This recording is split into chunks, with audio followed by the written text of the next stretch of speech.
Have a seat, today's tea is bitter, but still sweeter than the price the villain in this story is about to pay. May's red ledger has just turned to a new page. Are you ready to claim justice with Reddit Revenge Tales? I never thought we'd be that couple, but on that trip, my husband and I got physical for the first time. He couldn't let go of a story he made up about me. It started so small it feels stupid saying it out loud. A stranger, a casual question in a hotel bar, the kind of moment you shrug off and forget. I even laughed when I told my husband because I trusted him. He didn't laugh back. His face went still. His voice went cold, and suddenly, I wasn't his wife. I was a suspect. That's the thing about suspicion. Once it takes root, it doesn't need proof. It only needs fear. I married him because I thought this one was safe. We were older. Careful. No rushing. No fairy tales. I wasn't looking for fireworks anymore. I wanted peace. I wanted a man who wouldn't scare me, wouldn't humiliate me, wouldn't make me doubt myself. And on paper, that's exactly who he was. We hadn't fully moved in together yet. People asked questions. I brushed them off. Space felt healthy. Independence felt earned. At this stage of life, love wasn't supposed to feel desperate, it was supposed to feel steady. But here's the part I see clearly now. I confused calm with safe. He was quiet, yes. Controlled. Rational. He didn't raise his voice. He didn't explode. Instead, he asked questions. He watched. He remembered things. There were moments, small ones, when his curiosity felt sharp. When a comment lingered too long. When I felt the need to explain something that didn't need explaining. I told myself not to be dramatic. Not to overreact. That night, I still believed trust was solid between us. I didn't know trust could collapse without screaming. I didn't know it could disappear quietly right in front of me while I was still trying to be reasonable. It was close to midnight at the hotel bar downstairs. Mark on the stool beside me, thumb scrolling his phone.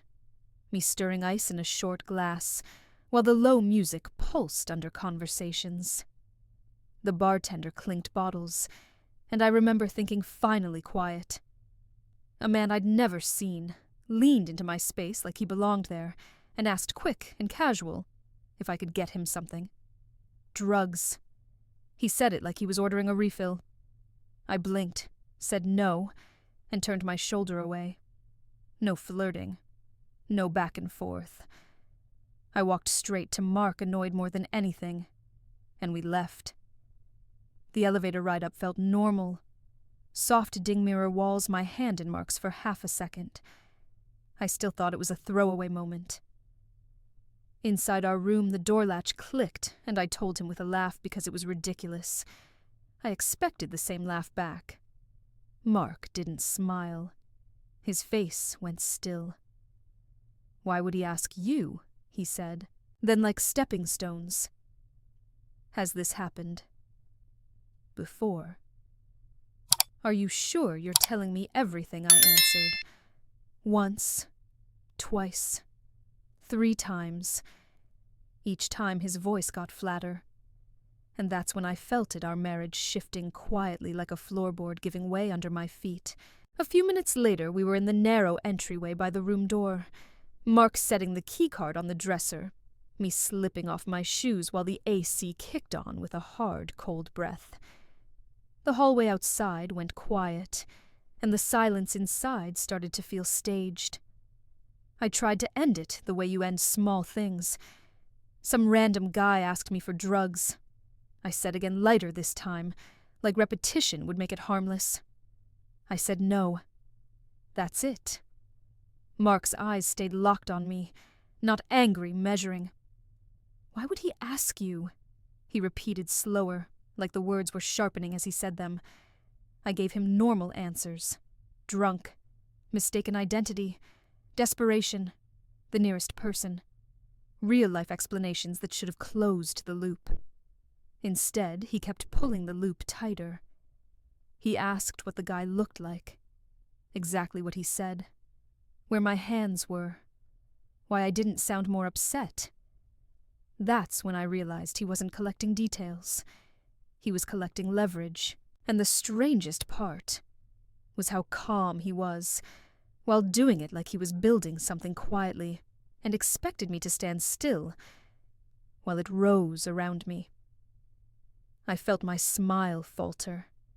I felt my body start to brace, because I could hear the question forming before he even said it, the one that would turn me from a wife into a suspect.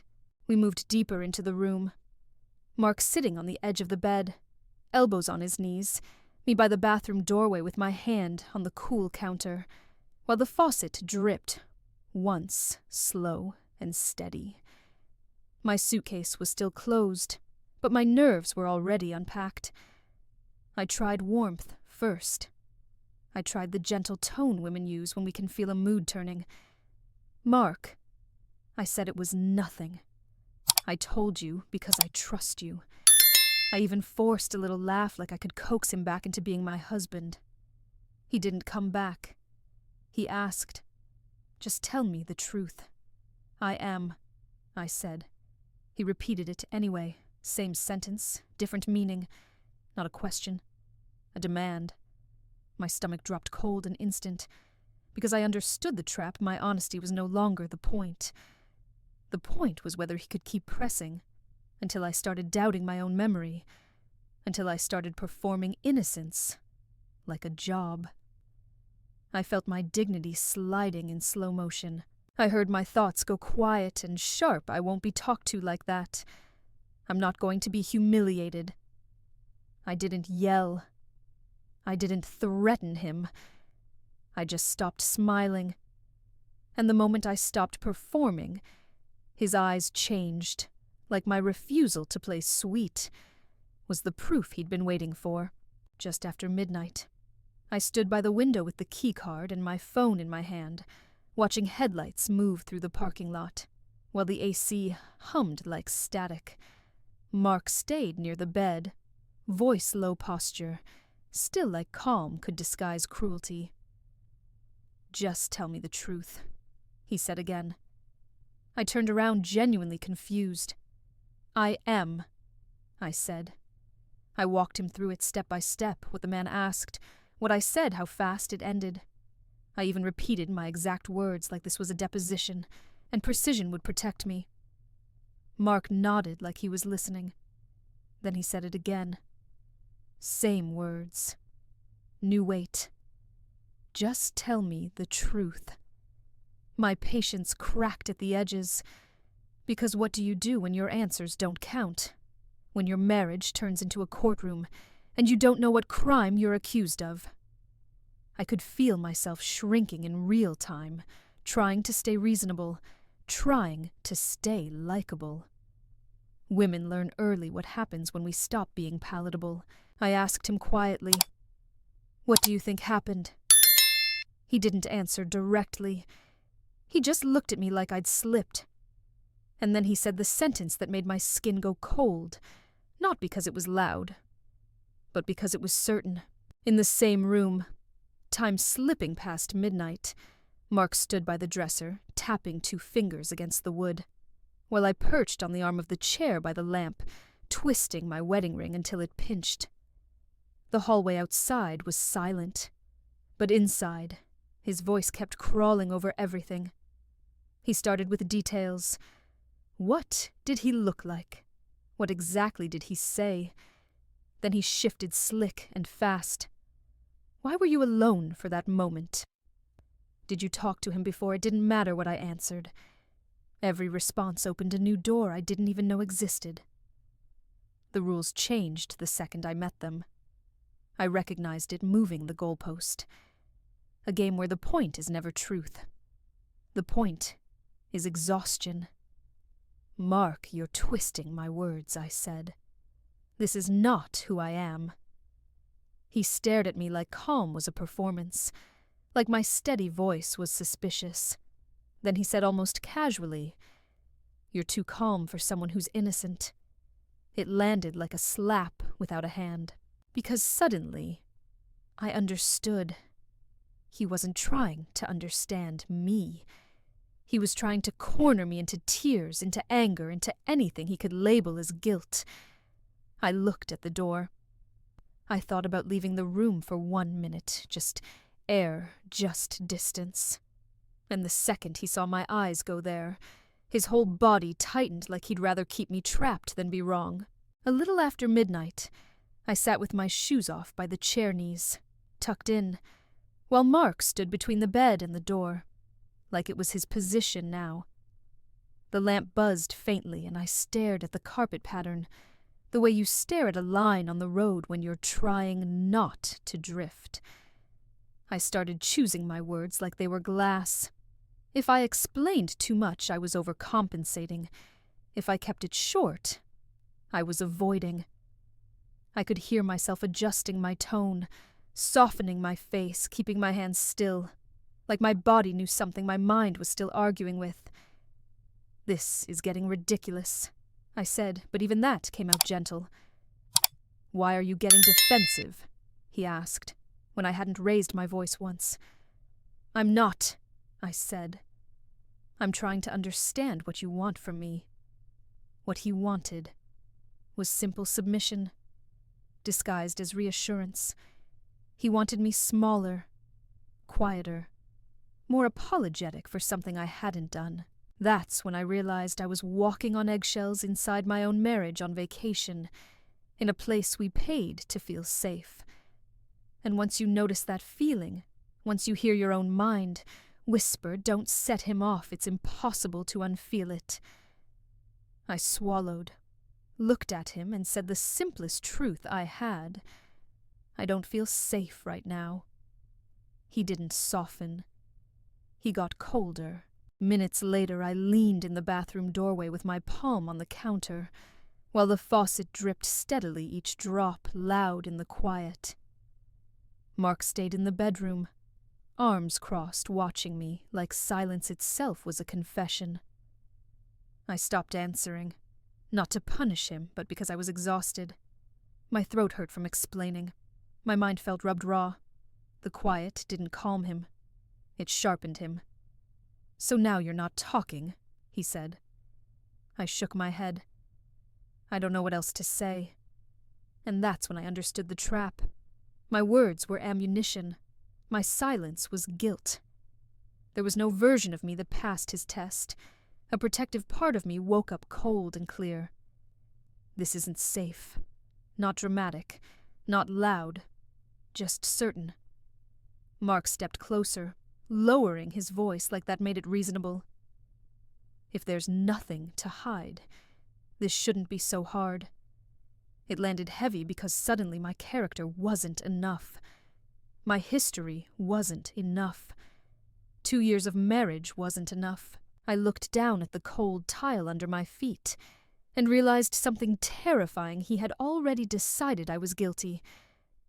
What he wanted now wasn't truth. It was collapse, and I could feel my body getting ready for it like a door inside me was about to slam shut. Around 1 in the morning, I stood near the nightstand with my purse half open the zipper, rasping too loud in the quiet, while Mark stayed planted in the narrow path to the door. The bedside clock glowed, and the AC clicked on and off like a nervous tick. "I need air," I said. "I'm going to step out for a minute." He didn't move. My chest tightened before my mind caught up. My hands went cold. I wasn't thinking about the argument anymore. I was thinking about exits angles space, about how fast a night can turn when someone won't let you leave. "Why are you running?" he asked, calm and sharp at the same time. "I'm not running," I said. "I'm taking a break." But needing a break became proof of guilt. Every attempt to slow things down made him press harder, like my calm was an insult. I noticed stupid details, how the keycard sat perfectly squared on the dresser, how the curtain moved slightly from the vent, because my mind was trying to stay anchored while my body screamed. And then I understood it clean and terrifying. This wasn't an argument anymore. It was a power test. And the moment he decided I didn't get to leave the room, something in me changed from explaining to surviving. A few minutes later, I backed toward the dresser with my hands flat on the wood, feeling the vibration of my own pulse in my palms. Mark stood too close enough that I had to tilt my head up to look at him, while my phone buzzed once on the nightstand, and fell silent. I tried one last time to reason. Slow words, calm tone, the version of myself that believes logic can rescue love. I've answered everything I said. What else do you need from me? He didn't answer right away. He just watched me. And in that pause, something inside me gave way because I realized there was nothing left I could say that would make him believe me. The fear changed shape. It wasn't panic anymore. It was understanding. This wasn't about drugs. This wasn't about trust. This was about who got to define reality in that room. I felt my voice shrinking, not physically, but in meaning. Like my words were becoming weightless. Like I could speak and still not exist. I remember thinking, this is how it happens. Not all at once. Not with screaming, but quietly, step by step, while you're still trying to be reasonable. And standing there pressed to the furniture, I understood something I couldn't unlearn. I was not safe with the man I married. And I was running out of time to pretend I was. It was just after 1, the bedside clock glowing, the suitcase open on the carpet, with a strap hanging out and the door deadbolt shining under the lamp. Mark stood in the narrow space between me and the exit, while I reached for my bag, fingers shaking more than I wanted him to see. I'm leaving the room, I said. I need space, he said. No, like it wasn't up for discussion, and then his hand closed around my arm. Firm, stopping me. The kind of grip that says your choice doesn't count. My stomach dropped. My body went cold. I pulled back. He tightened. The suitcase shifted with a rough scrape. I heard my own breath turn fast and ugly in my throat. Let go, I said. My voice didn't sound like mine. He didn't let go. He stepped closer, crowding me, using his size and the smallness of the room like tools. When I tried to slip around him, he blocked me again, shoulder to shoulder, chest to chest, until I was pinned between the bed and the furniture. That's when it stopped being fear and became instinct. Not anger, not drama, survival. Because in that moment, I understood the truth that changes everything. This man wasn't trying to calm down. He was trying to control where I could go, and whether I was allowed to leave at all. And when someone decides you can't leave, the next step is never gentle. The hallway light cut a thin line under the door. The AC roared to life, and my phone buzzed once on the nightstand before going silent. Mark was right in my space, my back brushing the edge of the bed while I tried to step around him with my bag half lifted. He blocked me. I said his name sharp, final. He didn't move aside. He moved me. With a hard shove that knocked my balance off, I hit the sofa/bed edge and felt the air leave my lungs in one quick burst. Before I could stand fully, his weight came down and trapped me. Pressure pinned, no room to twist free. I'm not going to dress it up. That was the first time my marriage turned physical, and the most terrifying part wasn't pain. It was the realization that my no didn't matter in his body. My mind went blank and bright at the same time. One thought over and over. Get out. I fought to create space, an elbow, a shoulder, anything, until I could pull free enough to breathe. When it stopped, we stood there staring like strangers who'd crossed a line neither of us could uncross. The room felt colder than the AC could explain. If you've ever had a moment where your body said this isn't safe before your mind caught up, stay with me. Because what happened after the blame, The rewriting, the calm cruelty, was almost worse than the moment itself. A few minutes later, the curtains were half open, and streetlights threw pale stripes across the carpet. Mark stood by the window with his hands on his hips, while I sat on the bed's edge, rubbing my arms, the AC clicking too cold, like it was punishing me for sweating. We didn't talk at first. We just breathed separate, stunned. Then Mark started speaking like he was reporting something. Not loud, not emotional, organized. He said this happened because I pushed him, because I escalated, because I tried to leave instead of reassuring him. Each sentence landed carefully, like he'd rehearsed it on the way to the window. I listened, too tired to interrupt. He talked about how scared he'd been, how confused, how my behavior forced his hand. And somehow in his version, he was the one who'd been wronged. Blame wasn't the worst part.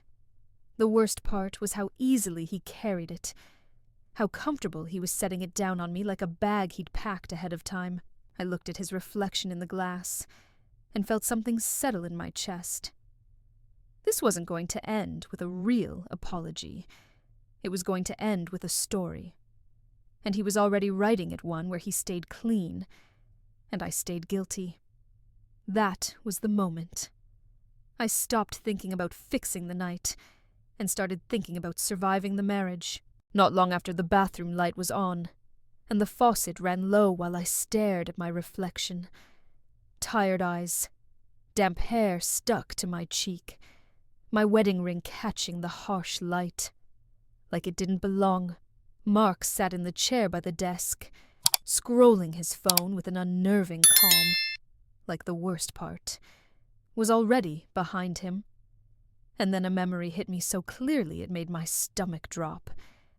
6 months earlier, on the drive home from my sister's birthday dinner, Mark had gone quiet because I laughed at a coworker's joke. In the car's dashboard glow, he'd said, flat and careful, "You seemed really comfortable with him." I'd explained. I'd apologized for his discomfort, like it was my job to manage it. By the time we pulled into the driveway, I was the one saying I'm sorry if it looked wrong, even though it wasn't. Standing there now, it clicked. The bar wasn't the beginning. It was the loudest version of something that had been happening in smaller doses. Questions that weren't questions. Suspicion dressed as concern. My innocence treated like something I had to perform. I turned off the water and met his eyes across the room. He looked calm, almost relieved. That's when I knew this wasn't a bad night. It was the pattern, finally exposed. And once you see the pattern, you can't unsee what comes next. It was close to 2 a.m. in the same hotel room, Mark, sitting on the edge of the bed, with his head in his hands while I leaned against the wall near the door, my shoes back on the carpet, muffling every step. The room was quiet except for the low buzz of the heater kicking on. He finally said he was sorry, not suddenly, carefully, like he'd thought it through. He said he lost control, that he scared himself, that he never meant for things to go that far. His voice was calm again, almost gentle, like that erased what had already happened. I listened. I wanted the apology to fix something. I wanted it to land. But it didn't. Because it came with conditions. He was sorry, but he still believed I wasn't being honest. Sorry, but my behavior had triggered him. Sorry, but this wouldn't have happened if I'd just reassured him better. I nodded, because I didn't have the energy to fight anymore. But inside, something stayed frozen. An apology that doesn't restore trust isn't repair. It's maintenance. He reached for my hand. I let him. It felt distant, like watching myself from the outside. And that's when I knew whatever this was. Now it wasn't healing. It was damage control. It was nearing dawn. The same room washed in faint grey light. Mark asleep on his side of the bed. while I sat in the chair by the window, knees pulled in, watching the parking lot below slowly wake up. A delivery truck idled. A door slammed somewhere down the hall. Life was moving on. I wasn't thinking about what had already happened. I was thinking about what would happen next. Tomorrow. Next month. 5 years from now. If this could happen over one question one night, what would the next trigger be? A late text. A missed call. A story he didn't like the sound of. I pictured myself explaining, apologizing, shrinking again and again trying to keep the peace, walking on eggshells, until that became my normal. And the thought landed heavy and final. I would disappear in this marriage long before it ended. That realization was quiet, not dramatic, just honest.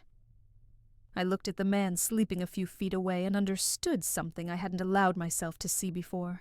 Love shouldn't feel like vigilance. Safety shouldn't depend on perfect behavior. And if this was the beginning of the pattern, I already knew the ending. It was early morning in the hotel room, pale light leaking through the curtains.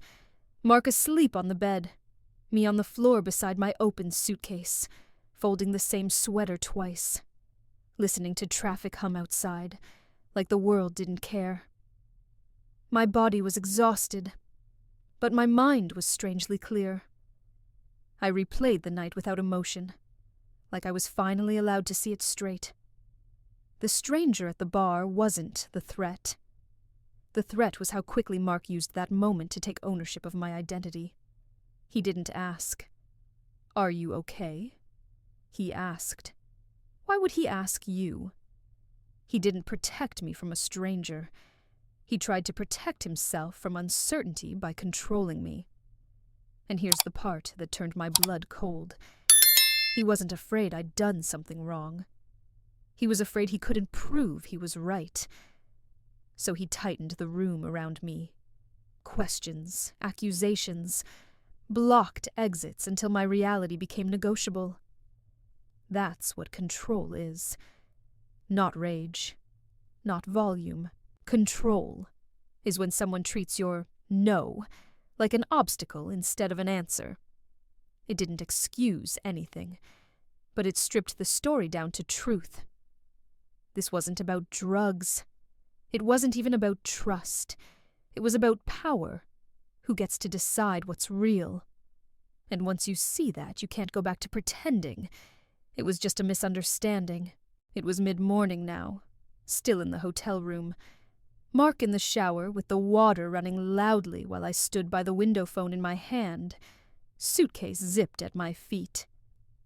The sound of the shower gave me cover space to breathe. I wasn't panicking. I wasn't rushing. I was planning. Quietly. Carefully. I texted a friend short and vague. I checked flight times. I made sure I had my wallet, my keys, my charger. Ordinary actions that suddenly felt monumental. I watched Mark's reflection move behind the fogged glass of the bathroom door and realized something that surprised me.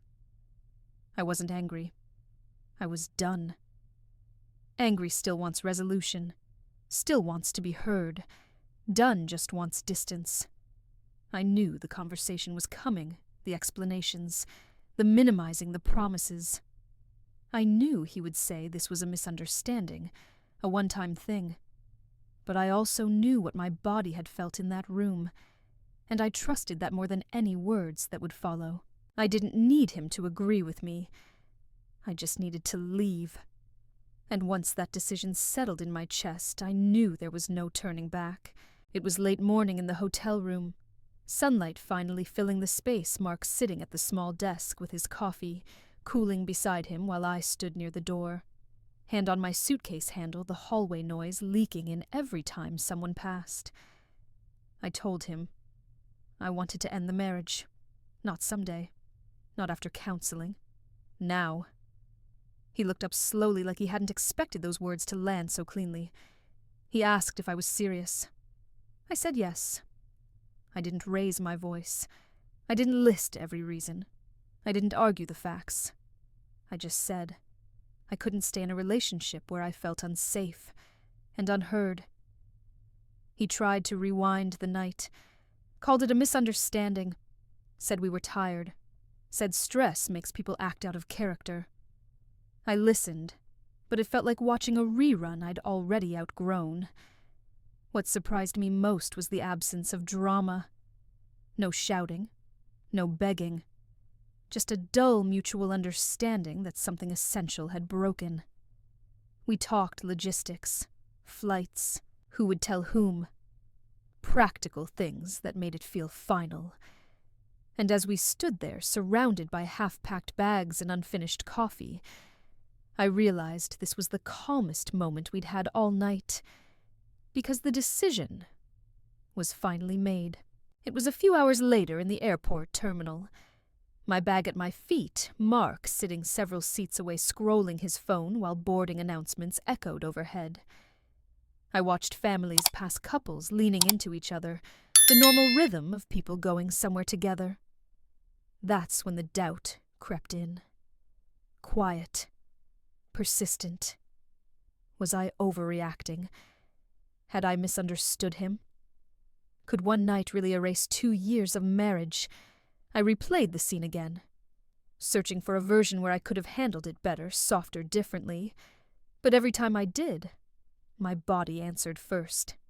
The tight chest, the cold hands, the instinct to leave. Those reactions don't come from imagination. They come from recognition. I reminded myself of the facts. He had questioned my character without evidence. He had blocked my exit. He had rewritten the story to place the blame on me. Those weren't accidents. Those were choices. I looked down at my boarding pass and felt something steady replace the doubt. Clarity doesn't always feel brave. Sometimes it just feels necessary. As they called my group, I stood up without looking back, because the hardest part wasn't leaving him. It was finally believing myself. It was late afternoon at my apartment back home, the door clicking shut behind me, my suitcase by the wall, my coat still on the refrigerator, humming into the quiet like a steady breath. I stood there longer than I meant to, letting the silence settle into my bones. Then my phone lit up. A message from Mark. I told my brother what happened. He agrees you escalated it. One line. Clean. Casual. Like my life was a courtroom and he'd already picked the jury. I sat on the couch without turning on the lights. That's when grief arrived, deep, quiet, heavy. I wasn't just mourning him. I was mourning the future I'd believed in. The version of my life where being older meant being safer, where marriage meant refuge. I cried for the dinners we wouldn't have, the ordinary mornings I thought we'd share, the calm I thought I'd finally earned. And I cried for the part of me that had worked so hard to be reasonable, only to learn that reason doesn't protect you when someone wants control. Ending. It didn't mean it wasn't real. It meant I stopped lying to myself to keep it alive. I stared at that text again, and felt something steady underneath the grief losing the marriage hurt. But staying would have cost me my reality, and I wasn't willing to pay that price. A few days later I sat at my kitchen table in the morning light coffee, cooling beside my phone, Mark's name glowing on the screen, while the city woke up outside. I knew why he was calling. I knew the script. Apologies, explanations, promises shaped like hope. I answered anyway. I listened. He said it was a mistake, a bad night. He said he'd never do it again. He said he loved me. I waited until he finished. Then I told him calmly that love without safety isn't enough. That trust once fractured like that doesn't quietly repair itself. I didn't accuse him. I didn't defend myself. I just stated my boundary like a fact of nature. There was silence on the other end, heavy, uncomfortable. That was the moment I knew the line was real. Not a threat. Not an emotion. A decision. I hung up and stared at my reflection in the dark phone screen. I looked tired but steady, like someone who had finally chosen herself without apology. Because boundaries don't ask permission, they simply exist.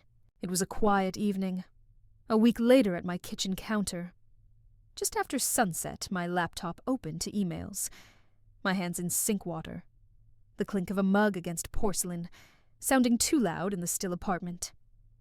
A friend called while I was drying my hands.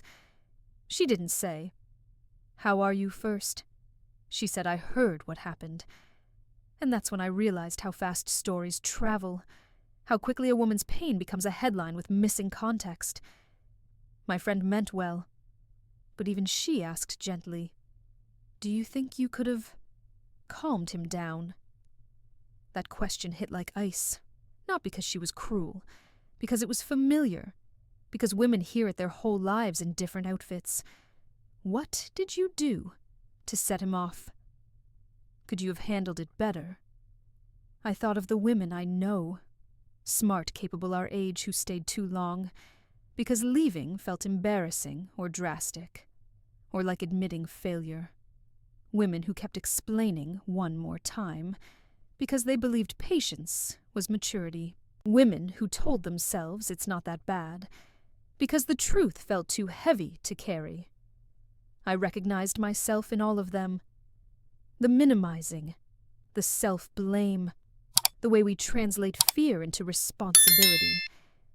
That night standing there with my hands wet and my chest tight, I understood something that made me furious and calm. At once, control doesn't always look like chaos. Sometimes it looks like concern. And that's why so many women don't see it until it's too late. It was early morning a few days later, light spilling across my living room floor, as I sat on the couch with a blanket around my shoulders, coffee warming my hands, the city waking up outside my window. I wasn't replaying the night anymore. I was defining what came next. I used to think love was about effort, compromise, giving someone the benefit of the doubt again and again. But now, stripped down to what mattered, love looked simpler, quieter, safer. Safety meant being believed without auditioning. It meant being able to step away without punishment. It meant not having to manage someone else's fear to protect my own peace. I understood then why the marriage couldn't survive. It wasn't broken by one night. It failed the moment safety became conditional, the moment trust required performance. That realization didn't make me bitter. It made me precise. I wasn't rejecting love. I was redefining it. I looked around my small, quiet living room and felt something solid settle in my chest. Not relief. Not happiness. Something steadier than both. I knew what I would never negotiate again. And once you know that there's no going back, only forward with clearer eyes. It was late at night in my bedroom a few weeks later. The house quiet the clock, ticking me, folding laundry that didn't need folding, while my phone buzzed on the nightstand. Another message from Mark, this time softer. "I miss you. Can we just move on?" We were both wrong. The words looked reasonable. That's what made them dangerous. Shame crept in the way it always does. Quiet convincing dressed up as maturity. Maybe I should have seen it sooner. Maybe I shouldn't have pushed back. Maybe I made it worse. But then, I remembered how my body felt in that hotel room. The tight chest, the cold hands, the instinct to leave. Shame was asking me to carry something that wasn't mine, like survival was something to apologize for. I wasn't proud of what happened. I didn't tell the story easily, but I refused to let embarrassment become a leash that pulled me back into a pattern. I hadn't failed at marriage. I had responded to a situation that stopped being safe. I folded the last shirt, set it down, and felt a quiet shift inside me. Strength doesn't always look like confidence. Sometimes it looks like refusing the easy story we were both wrong, when you know the truth is sharper. Because when someone offers peace that requires your silence, it isn't peace. It's control in a nicer font. It was an early morning walk. A few days later, the sidewalk still damp from overnight rain. My earbuds in with no music, the crosswalk signal beeping while cars hissed past. I was thinking about how people expect marriages to end. They want a clean villain, a headline, a reason that makes everyone nod and say, well, of course. But mine didn't end with an affair. It ended with suspicion, with contempt disguised as concern, with a quiet campaign to make me doubt what I knew was true. Halfway down the block, my phone buzzed. A voicemail from Mark I didn't open yet. I didn't need to.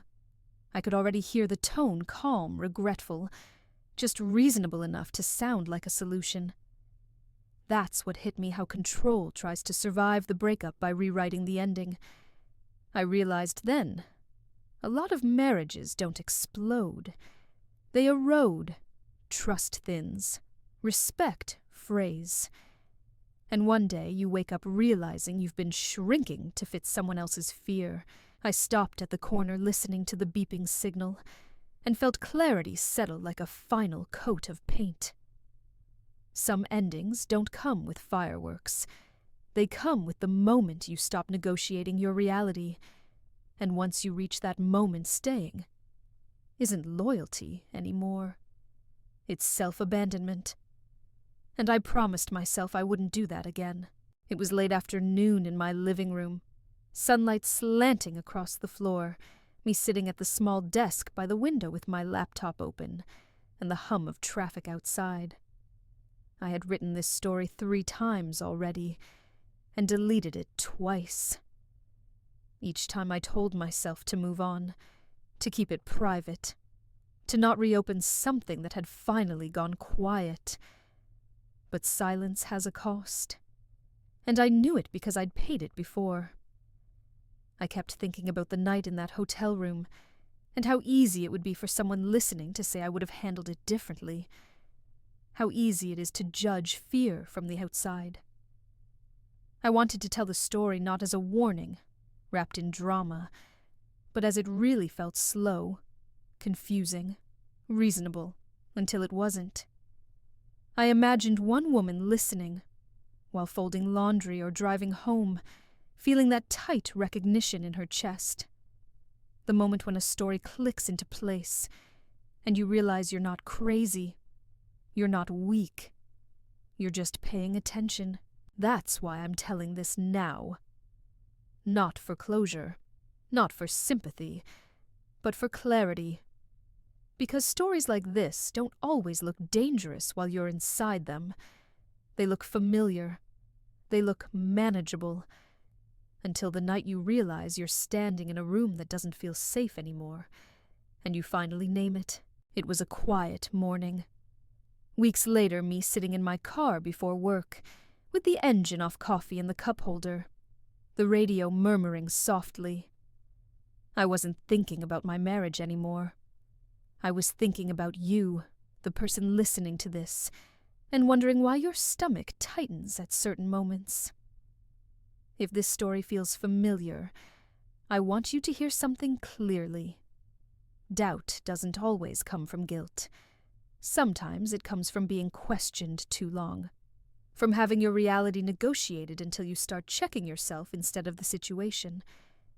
Pay attention to your body, the way it reacts before your mind catches up, the moments you feel smaller, quieter, careful. Those aren't flaws. They're information. You don't need a dramatic reason to leave. You don't need permission. You don't need to prove that it's bad enough. Feeling unsafe, even quietly unsafe, is enough. I didn't leave because I hated him. I left because I recognized myself disappearing, and once you see that happening, you can't unsee it. If you're standing at that edge right now, know this trusting yourself is not betrayal. It's survival. It's a quiet night in my apartment. Months later, the dishes done my phone face down on the table, the soft hum of the refrigerator filling the spaces where noise used to live. I'm sitting on the couch with a blanket over my legs, not crying anymore, just thinking the way you do when a story finally stops burning and starts teaching. I lost a marriage. That part is true. I lost the future I pictured, the comfort of saying we, the illusion that being older automatically means being safer. But I kept myself. I kept my ability to trust my own senses. I kept my safety because love that makes you manage someone else's fear isn't love, it's labor.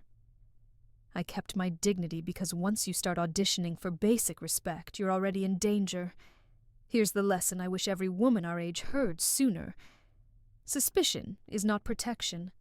Control is not care. And peace you have to beg for isn't peace at all. If this story hit a nerve, don't ignore that. Hold it gently, then take it seriously.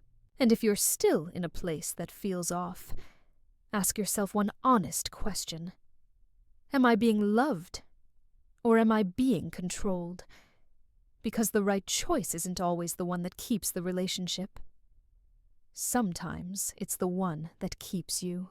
All right. Let May be painfully clear. This wasn't a misunderstanding. This was a pattern. And it showed up fast. A stranger asked you something stupid at a bar, you said no, and Mark turned you from wife to suspect. That's red flag number 1, suspicion. Without proof. Then he started the classic toxic combo, moving the goalpost, demanding the truth after you already gave it, and treating your calm as evidence. That's not concern. That's control wearing a suit. And when someone blocks the exit, when your I need air becomes why are you running, that's not love. That's a power test. The moment he rewrote the story, you pushed me, you escalated. That's gaslighting 1. Oh, 1. Not loud, not messy, just cold, tidy cruelty.